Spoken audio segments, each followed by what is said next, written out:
प्रस्तुति RSVI के शोध से तैयार एक मनोरंजक संग्रह। इसे आपके लिए तैयार किया है श्रद्धा श्रीवास्तव एवं सताक्षी गुप्ता ने। प्रथम संग्रह 18 अक्टूबर 2018। संबंध उतरे खरी दोस्ती की कसौटी पर। इस पुस्तक का ध्वन्यांकन विशेष रूप से दृष्टिबाधित पाठकों के लिए rehabilitation society of the visually impaired के सौजन्य से RSVI स्टूडियोज में किया गया है। RSVI डेजी स्टूडियोज का संचालन rehabilitation society of the visually impaired A303 Gopala apartments, Ram तीर्थ मार्ग, नरही, लखनऊ द्वारा किया जाता है।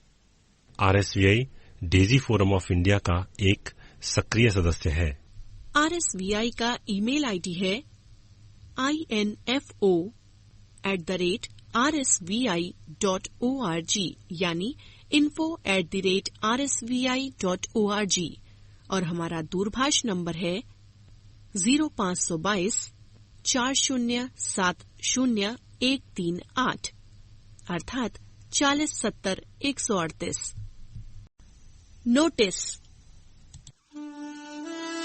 यह पुस्तक RSVI लखनऊ द्वारा मुद्रित सामग्री को पढ़ने में अक्षम व्यक्तियों के लिए डेजी डिजिटल ध्वन्यांकित पुस्तक प्रारूप में तैयार की गई है। ये पुस्तक भारतीय कॉपीराइट अधिनियम 1957 के 2012 में हुए संशोधन के अंतर्गत धारा 52(1)(ZB) के प्राविधानों के तहत विशेष रूप से मुद्रित सामग्री पढ़ने में अक्षम व्यक्तियों को वितरित करने हेतु निर्मित की गई है। केवल मुद्रित सामग्री पढ़ने में अक्षम व्यक्ति ही इस डेजी डिजिटल ध्वन्यांकित पुस्तक का प्रयोग करने के लिए अधिकृत हैं। इस पुस्तक की भविष्य में कोई भी प्रतिकृति मुद्रित सामग्री पढ़ने में सक्षम व्यक्तियों को वितरण करने अथवा व्यावसायिक प्रयोग हेतु पूर्णतः निषिद्ध है तथा ऐसा करना कानूनी कार्यवाही के अंतर्गत आएगा।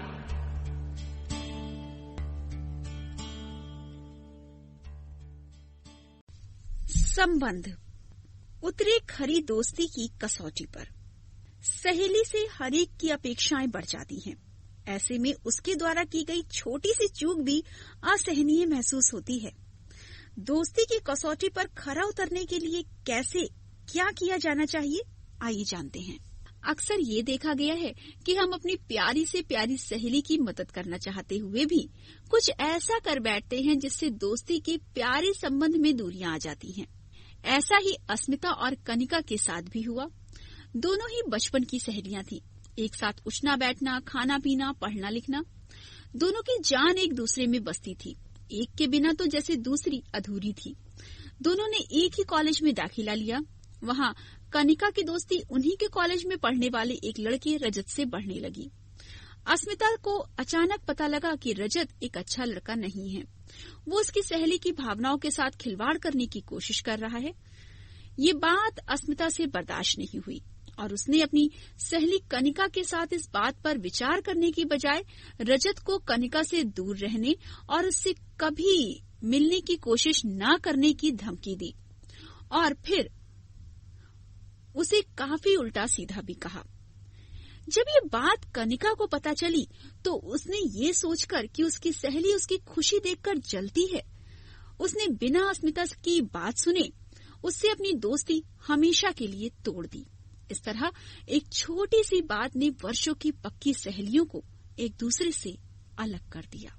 ये अकेला वाकया नहीं है। ऐसा हमें बहुत लोगों के साथ कभी न कभी अवश्य होता है। चूंकि स्त्रियां अत्यधिक संवेदनशील होती हैं, इस कारण वो छोटी सी बात को भी दिल से लगा बैठती हैं। इसलिए अपनी सहेली के किसी भी मामले में सोच विचार कर ही कोई कदम उठाएं, क्योंकि हो सकता है आपके द्वारा उसकी भलाई के लिए की गई बात ही उसे नागवार गुजरे। ध्यान रखें कि दोस्ती करना तो बड़ा आसान है, परंतु उसे निभाना बहुत मुश्किल। इसलिए हमारे लिए ये जानना बहुत जरूरी है कि अपनी सहेली की मुसीबत के समय हम कैसा व्यवहार करें। जब हमारी किसी सहेली के साथ कोई अप्रिय घटना घट जाती है तो हम स्वयं को असहाय महसूस करते हैं और डरते हैं कि हमारा कुछ कहना या करना उसे बुरा न लग जाए। लेकिन अपने डर के बावजूद अपनी सहेली का साथ देना, उसकी सहायता करना, यही सच्ची सहेली की निशानी है। आप अपनी सहेली के साथ इन सुझावों के आधार पर व्यवहार करने का प्रयास करें, जिससे आपकी दोस्ती और मजबूत हो जाए और आप अपनी सहेली की बिना किसी भय के सहायता भी कर सकें। सहेली की नौकरी छूट जाने पर, यदि आपकी सहेली ने किसी कारणवश नौकरी छोड़ दी है अथवा उसे नौकरी से निकाल दिया गया है, तो ऐसी स्थिति में आपको एक सच्चे दोस्त का फर्ज निभाना चाहिए। इस स्थिति में सबसे पहले आपको अपनी सहेली को ये समझाने का प्रयास करना चाहिए कि वक्त सदा एक सा नहीं रहता। यदि अच्छा समय नहीं रहा तो बुरा भी नहीं रहेगा, इसलिए हताश होने की आवश्यकता नहीं है। इस तरह उसे ढांढस बंधाएं। वो अब आगे क्या करना चाहती है, इसके संबंध में उसके विचार सुने। उसे नौकरी पाने के संभव उपाय बताएं। जैसे आप किसी प्लेसमेंट एजेंसी अथवा किसी ऐसी वेबसाइट के बारे में जानती हो जो रोजगार प्रदान करने में मदद करते हैं, तो उसे इसकी जानकारी दें। उसे ये बताएं कि यही उचित समय है अपनी प्राथमिकताओं पर पुनर्विचार करने का और ये तय करने का कि वो वास्तव में क्या करना चाहती है। इसके अलावा ऐसे में आप उसे कहीं बाहर ले जाएं और उसके साथ थोड़ी मस्ती करें, ताकि वो ऊर्जावान महसूस करे और नई नौकरी की तलाश उत्साहपूर्वक कर सके। ऐसी स्थिति में कभी भी उसे आर्थिक सहायता देने की कोशिश न करें, चाहे वो पैसों की कमी भी महसूस क्यों न करे। तलाक होने की स्थिति में, यदि आपकी सखी अपने वैवाहिक जीवन से तंग आकर तलाक ले चुकी है, तो ऐसे में एक सहेली होने के नाते आपको उसकी मदद करनी चाहिए। आप ऐसा कई तरह से कर सकती हैं। वरिष्ठ मनोचिकित्सक जिल क्रूटिस के अनुसार ऐसे में आपकी सहेली आपसे बात करना चाहती है। वो अपने मन के गुबार को निकालना चाहती है, इसलिए उसकी बातों को ध्यान से सुने ताकि उसके दिल का बोझ हल्का हो सके। उसकी बातों को बीच में न काटें। इस समय वो केवल अपनी दुख भरी कहानी सुनाना चाहती है, इसलिए उसे दूसरों के साथ क्या क्या हुआ ये न सुनाएं। एक सच्चे दोस्त को ये भी समझने की कोशिश करनी चाहिए कि वो समय के साथ इस सदमे से उबर रही है अथवा नहीं। यदि ऐसा नहीं हो रहा है तो आपको चाहिए कि आप उससे कहें कि जब भी जरूरत हो वो आपको फोन कर ले अथवा उसे सलाह दें कि वो किसी मनोचिकित्सक से मिले। आपकी भी अपनी समस्याएं एवं परेशानियां तथा व्यस्त जिंदगी है, लेकिन अपनी सहेली से दूर भागने की बजाय जैसे उसका फोन आने पर उससे बात न करना, रास्ते में उसे देखकर उससे बचने की कोशिश करना, ये सब ना करें। ऐसा करने से आप उसकी सहायता भी कर पाएंगी और आपका निजी जीवन भी बाधित नहीं होगा। अवसादग्रस्त होने पर, अक्सर लोग अवसाद का शिकार होने पर दोस्तों की मदद लेने की बजाय स्वयं को अपने दोस्तों और रिश्तेदारों से अलग कर लेते हैं। हालांकि ये वो समय है जब उन्हें दोस्तों की सबसे ज्यादा जरूरत होती है। इस स्थिति में आप अपनी सहेली की सबसे अच्छी मदद उसे उचित उपचार देने के लिए प्रेरित करके कर सकती हैं। अवसाद की प्रकृति है स्वयं को असहाय, निराश और फालतू समझना। इन सब कारणों से आपकी अवसादग्रस्त दोस्त किसी भी तरह की मदद लेने से बचती है। इस समय उसे किसी ऐसी सहेली की जरूरत होती है जो उसका ध्यान रखे, प्रेम और सहानुभूति से उसकी बात सुने।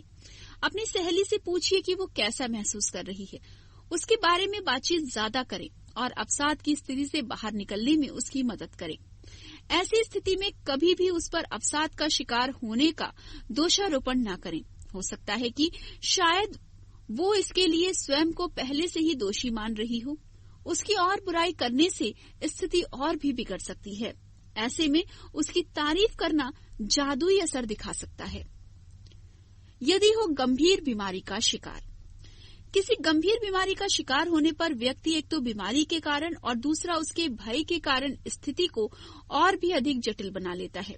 ऐसी स्थिति में बीमारी से पीड़ित व्यक्ति के करीब लोगों को ये जानकारी होनी चाहिए कि उसकी स्थिति कैसी है। इसके लिए आप किसी विशेषज्ञ डॉक्टर से परामर्श ले सकती हैं। उसकी स्थिति के बारे में ज्यादा से ज्यादा जानने की कोशिश करें, जिससे कि आप बेहतर तरीके से उसकी सहायता कर सकें। कोई जानलेवा बीमारी होने पर सदमे, भय, गुस्से, कड़वाहट और अनिश्चितता की बहुत सी भावनाएं रोगी के मन में आती हैं।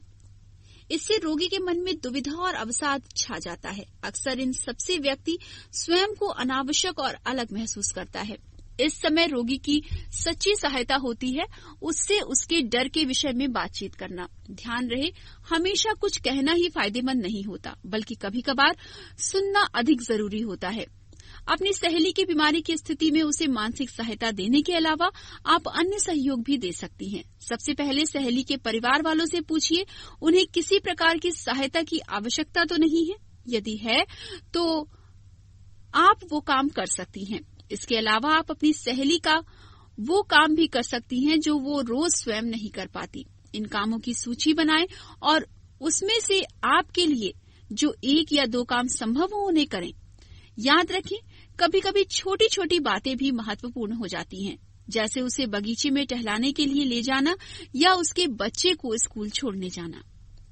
किसी का प्रिय खो जाए तो यदि आपकी सहेली के किसी करीबी व्यक्ति की मृत्यु हो गई है तो आप उससे इस विषय में बात करने से बचने की जगह उससे मिलें और कहें कि आपको ये जानकर बहुत दुख हुआ है।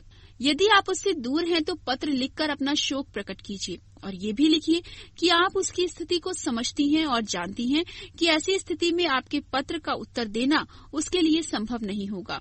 दुख को दूर करने का कोई जादुई तरीका तो नहीं है, बस आप इतना कर सकती हैं कि जब वो आपसे बात करना चाहे आप उसे ध्यान से सुनें। ये बेहद जरूरी है क्योंकि इससे वो अपनी घुटन को बाहर निकाल सकेगी। लेकिन आपकी सहानुभूति से आपकी सहेली की आंखों में आंसू छलक आते हैं तो ग्लानि महसूस करने की जरूरत नहीं है। यदि आप उसके साथ मिलकर रोएं तो ये उसके दुख को कम करने में मदद करेगा। ऐसी स्थिति में हर कोई अलग तरीके से व्यवहार करता है। हो सकता है कि आपकी सहेली ऐसा दिखाए कि कुछ हुआ ही नहीं, लेकिन इसका ये अर्थ नहीं है कि उसे दुख और पीड़ा नहीं है। उसके साथ आप संपर्क बनाएं। जिस व्यक्ति की मृत्यु हुई है उसके बारे में बातें करने से एकदम न कतराएं, अन्यथा आपकी सहेली को लगेगा कि आप उसके प्रिय को भूल गई हैं। आप उससे संबंधित महत्वपूर्ण तिथियों जैसे मृत्यु व्यक्ति का जन्मदिन, पुण्यतिथि इत्यादि याद रखने की कोशिश करें। व्यवहारिक मदद भी कारगर सिद्ध हो सकती है, विशेषकर यदि आपकी सहेली ने अपना जीवन साथी खो दिया हो तो। अक्सर लोग ऐसी स्थिति का सामना करने से घबराते हैं जब घर की जरूरतों को पूरा करने के लिए आपकी सहेली को नौकरी की भी जरूरत होगी। वो स्वयं को चाहे एकदम ठीक ठाक दिखाए, परंतु वास्तव में ऐसा नहीं होता। इस समय आप जानने की कोशिश करें कि आप उसकी क्या मदद कर सकती हैं। इसके अलावा अगर उसे कहीं जाना हो तो आप उसे लिफ्ट दे सकती हैं, शॉपिंग करने में साथ दे सकती हैं, बाहरी कामों में मदद कर सकती हैं। इस तरह की मदद बड़ा सहारा देती है। ऐसी स्थिति से गुजर रही आपकी सहेली को सप्ताहांत काटने को दौड़ता है। उसे लगता है सभी मौज मस्ती कर रहे हैं और वही एक अकेली है। ऐसे में आप उसे अपने घर पर बुला सकती हैं, उसे दिलासा दे सकती हैं। ऐसे में कभी अपनी सहेली को ये ना कहें कि आप उसकी तकलीफ को समझ सकती हैं। ऐसा तभी कहें जब आपकी सहेली आपसे ऐसा पूछे।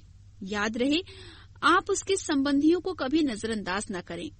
किसी दूर के रिश्तेदार के भी इस दुनिया से चले जाने पर भी आप ये ना सोचें कि आपकी सहेली उससे दुखी नहीं है। जीबी पंत अस्पताल की मनोचिकित्सक का कहना है, सहेलियों का रिश्ता चूंकि हमारी अपनी पसंद का होता है, इसलिए सहेली से अपेक्षाएं बढ़ जाती हैं और छोटी सी चूक भी असहनीय महसूस होती है। इसलिए इस रिश्ते को बनाए रखने में काफी सावधानी पूर्वक व्यवहार करने की आवश्यकता होती है। लेख सखी फीचर्स।